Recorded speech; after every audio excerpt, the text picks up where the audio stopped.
Assalamu alaikum. Welcome back to my slow English podcast with Torikul English Academy.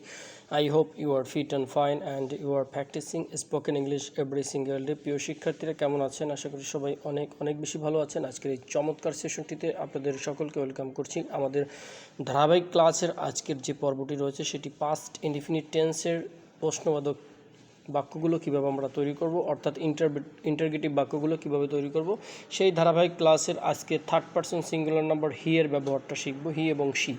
তাহলে English পাশাপাশি উচ্চারণ এবং অর্থ সহকারে আমরা এই চারটি তৈরি করে রেখেছি, যাতে করে আপনি ভাষায় দেখে দেখে নোটপ্যাডে লিখে বাসায় ভালোভাবে চর্চা করতে পারেন। তাহলে শুরু করি, let get started. English, did he go, সে কি গিয়েছিল, অতীতে সে কি গিয়েছিল। হি মানে সে, এখানে যদি আপনি এখানে আছে পুরুষবাচক, আপনি স্ত্রীবাচক যদি হয় তাহলে সেক্ষেত্রে শি বসাবেন। তাহলে ডিড শি গো, সে কি গিয়েছিল। ডিড হি কাম, সে কি এসেছিল।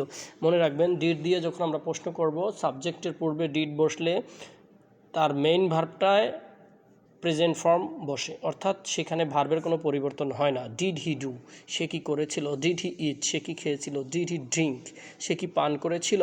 ডিড হি ওয়াক, সে কি হেঁটেছিল। ডিড হি ওয়ার্ক, সে কি কাজ করেছিল।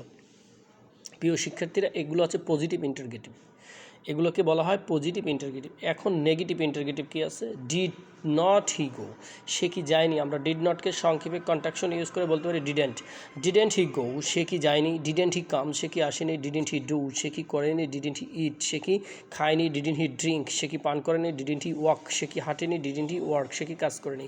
প্রিয় শিক্ষার্থীরা, আপনাদের এখন কাজ হচ্ছে বাসায় বসে বসে এগুলো খাতায় নোটপ্যাডে লিখবেন নিজে এবং প্র্যাকটিস করবেন, দেখে দেখে চর্চা করবেন। ডোন্ট মেমোরাইজ, মুখস্থ করার প্রয়োজন নাই এবং টেনশন করার প্রয়োজন নেই যে এগুলো ব্যবহার করে কি আমি কথা বলতে পারবো কি পারবো না, এই হেজিটেশন নেওয়ার কোনো প্রয়োজন নাই। আপনি জাস্ট দেখে দেখে প্রতিদিনের ক্লাসগুলো প্র্যাকটিস করেন।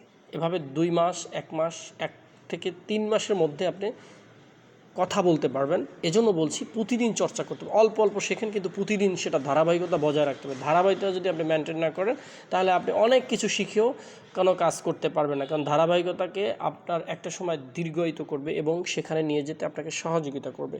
এজন্য প্রতিদিন দেখে দেখে প্রচুর প্র্যাকটিস করতে হবে। প্রিয় শিক্ষার্থীরা, এই ক্লাসটি দেখবেন, পাশাপাশি আপনার বন্ধুবান্ধব এবং আত্মীয় স্বজন যারাই আছে তাদের মাঝে ছড়িয়ে দেওয়ার চেষ্টা করবেন। এই জন্য, কারণ নিজে শিখবেন, অন্যকে শেখার জন্য আগ্রহী করে তুলবেন। যে কোনো পরামর্শ এবং মতামতের জন্য আমাদের নিচের নাম্বারে যোগাযোগ করতে পারেন, সরাসরি আমাদের সাথে ক্লাস করার জন্য। আর অবশ্যই ভিডিওটি শেয়ার করে রাখবেন, ফলো দিয়ে রাখবেন, সাবস্ক্রাইব করবেন। এগুলো সবই আপনার দায়িত্বে, নিজ দায়িত্বে করার চেষ্টা করবেন। এই জন্য, কারণ আপনি উপকৃত হবেন, অন্যকেও সাহায্য করবেন। সবাই ভালো থাকবেন, সুস্থ থাকবেন। আসসালামু আলাইকুম।